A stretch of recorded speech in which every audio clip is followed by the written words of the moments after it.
I read 34 books in 2021, and now I want to share some of my favorites with you. Be aware that this video contains spoilers. Most of these books are pretty famous, but I have a list of the books that I will discuss in this video in the description, so check that out before watching so you don't spoil anything if you haven't read these books. So the first book that I really enjoyed this year was 1984 by George Orwell. I was kind of skeptical about reading this book because I had to read Animal Farm in high school and I didn't really enjoy that. But this book is much better. It's this grim dystopia. It's so dark and fascinating, and again, the whole world building, I just want to know more. Why I wanted to read this book was because I had heard a lot of comparisons about this book, like comparing it to America right now, and I'm pretty liberal. I'm pretty liberal, so I didn't really see that, and kind of sucks that conservatives try to ruin this book because it's really good. The second book I really enjoyed, I actually reread. I read it for the first time in high school, is Lᵒᵛᵉᵧ. This is kind of a crime thriller book. It's a total page turner. It's easily one of my favorites, and it has a happy ending. The third book that I want to discuss is the short horror classic I Have No Mouth and I Must Scream. So this book, I believe, came out in the 60s. I may be incorrect, but it is pretty scary that this book was written such a long time ago and discusses AI, essentially. So this book basically starts out with being introduced to 5 characters, 4 men and 1 woman, who are the last people on Earth.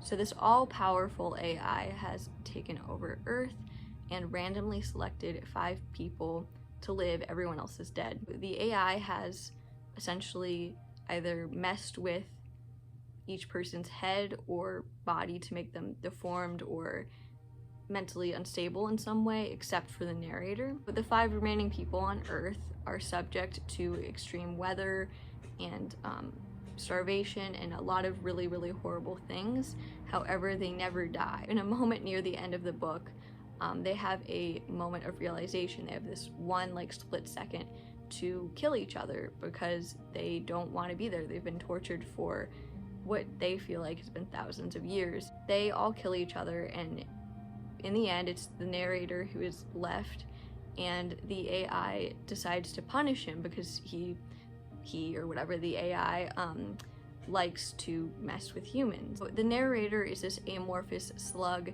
jellyfish-like blob, I believe in a cave. He has nothing except his mind.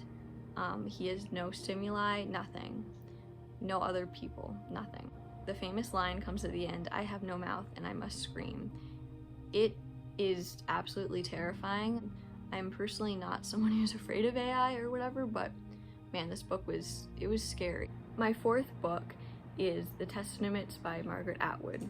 So this is a kind of follow-up to The Handmaid's Tale. It takes place 15 years later after the book finishes off and follows a young woman who is being trained to be a wife to a commander, and she grew up in Gilead, and I think it's really a good way to understand kind of the politics of Gilead, what it's like for non-handmaids essentially, and I think it really helps build the world of Gilead, because for me at least, I have kind of a dark fascination with Gilead and how it works. Another interesting aspect of this book is it also follows Aunt Lydia, who, if you have seen the show, she's a pretty big character in that, or if you've read the book, she's also significant in that, and it's kind of like a villain origin story for her, and you kind of find out that she's not as really bad as she seems. She's very smart, and I don't know, it was just really interesting to see kind of the origin story for that character.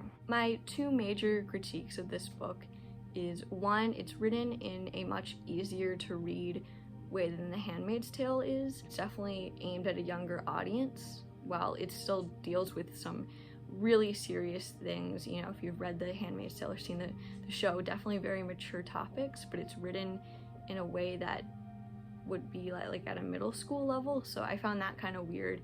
My second critique is kind of similar. So there's a twist at the ending. The main character that you follow ends up being June's daughter. It was pretty obvious and I think it was just kind of a bad twist. It's like you saw it coming so early on. But like I said, this book isn't fantastic, but it's pretty good if you're into world building, if you want to kind of understand Gilead a little bit better, if you want to understand Aunt Lydia a little bit better, if you're a fan of the show, which I am, I love the show, I love the original book, then I definitely recommend it. I kind of saved the best for last.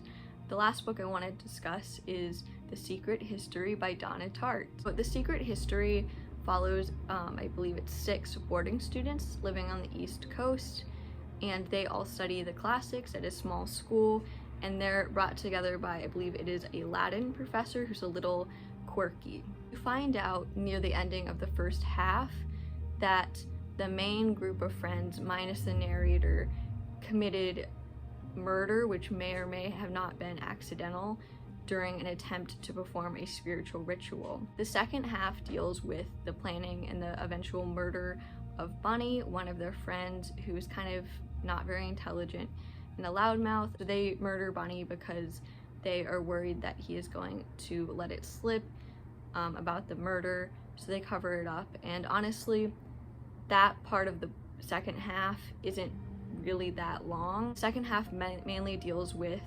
how the surviving friend group deals with having committed murder. So it's kind of like a little bit of a psychological thriller, and it's just so fascinating.